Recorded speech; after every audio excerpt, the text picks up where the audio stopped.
పండుగలు అనేవి పార్టీలకు అతీతంగా భక్తితో జరిగినప్పుడే బాగుంటుంది.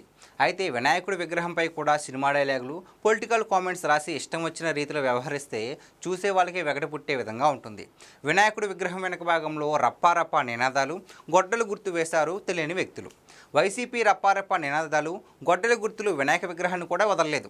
ప్రశాంతంగా భక్తి శ్రద్ధలతో జరగాల్సిన వినాయకుడి నిమజ్జన యాత్రలో వికృత చేష్టలు పరాకాష్ఠకు చేరాయి. వైఎస్ఆర్ కడప జిల్లా ఎర్రగుంట్ల మండలంలోని పెద్దనపాడు గ్రామంలో వినాయకుడి నిమజ్జనంలో వింత పొగడలు చోటు చేసుకున్నాయి. గ్రామంలోని వీధుల్లో నిమజ్జనానికి బయలుదేరిన వినాయక విగ్రహం వెనుక 2.0 రప్పారప్ప వైఎస్ఆర్ అక్షరాలతో పాటు ఎర్రటి రంగులో ఉన్న గొడ్డలి గుర్తును వేశారు.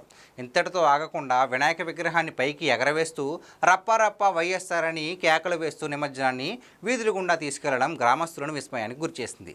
ఆదివారం సాయంత్రం చోటు చేసుకున్న ఈ ఘటనకు సంబంధించిన వీడియోలు ప్రస్తుతం సోషల్ మీడియాలో హల్చల్ చేస్తున్నాయి.